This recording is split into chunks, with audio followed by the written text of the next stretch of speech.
Hello, everyone.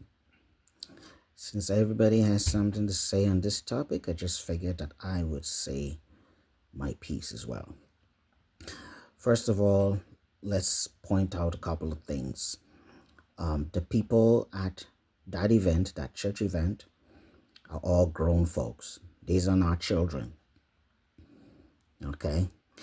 And I bet you, if you went to warn any of them to tell them about how you feel about this, they'll tell you they have a right to use their money for whatever they want, just as you use your money how you want.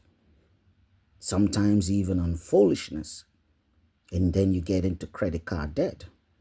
But guess what? It's your right as a citizen to use your money how you choose. Secondly, ministry costs. Okay? Ministry has bills. You probably don't know that.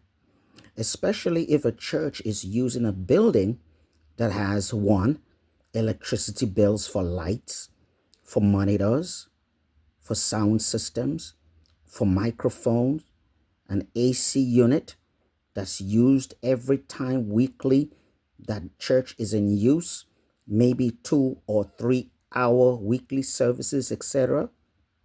Okay.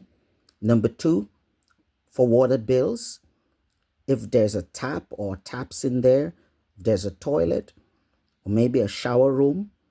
3, monthly rent, if the church building is being rented, or monthly mortgage if it's being bought. Number 4, gas bills, if there's any kind of cooking, and for a heating unit to keep people warm when it's cold, gas is going to be running. Monthly phone bills, assuming they have a phone, and every church has a phone.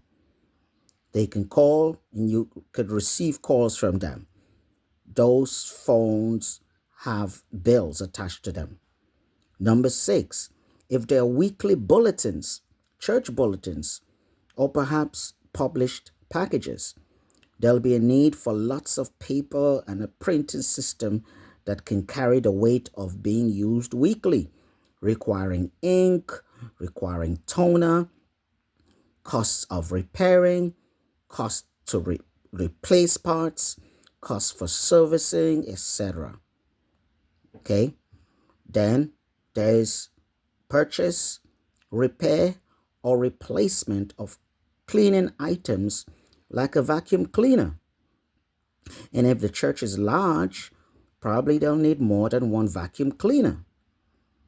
And also that comes with necessary maintenance or repair or getting parts for it or purchasing new ones if they break down, because they do break down.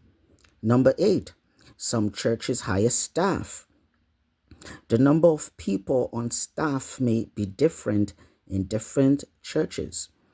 If the church has staff who do nothing but work there, maybe 9 to 5, guess what? Salaries will be needed.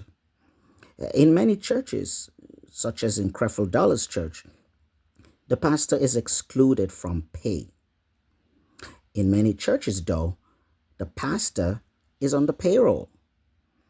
Now, as you think about the salary size, just keep a few things in mind.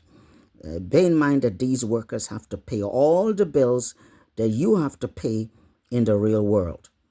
Rent or mortgage, food, depending on each worker's family size, transportation or vehicle costs, such as insurance, car maintenance, gas, oil, or even maybe having to replace a car.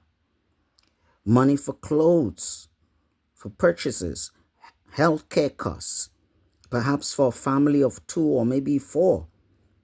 If their kids' tuition is needed, light bills, water bills, unexpected emergency, and the list goes on. So just so you know, the above list is incomplete. This is just the few at the top of my head. To be clear, the church members did not complain to you. None of them at that program have complained to you. Okay? They haven't. They know why they give, and you know why you put your own money where you do. They are not criticizing how you use your own hard-earned money.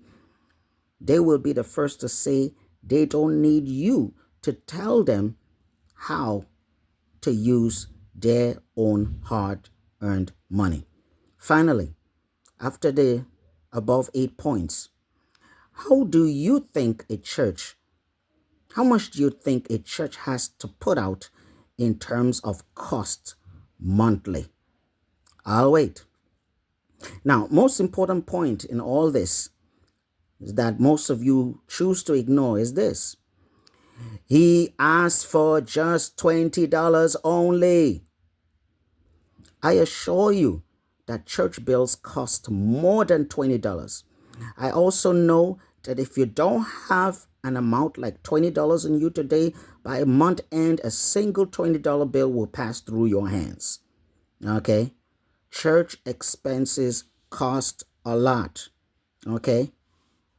$20 for many, not everybody, is easily accessible.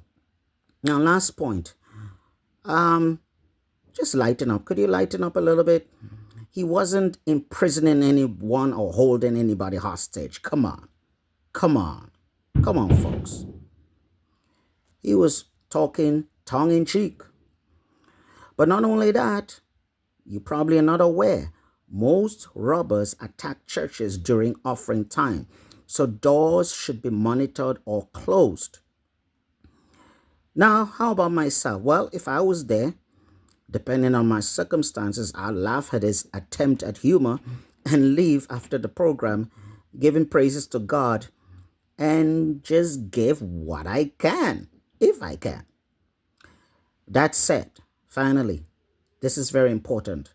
I do know that this church actually needs way more than the $20 he requested.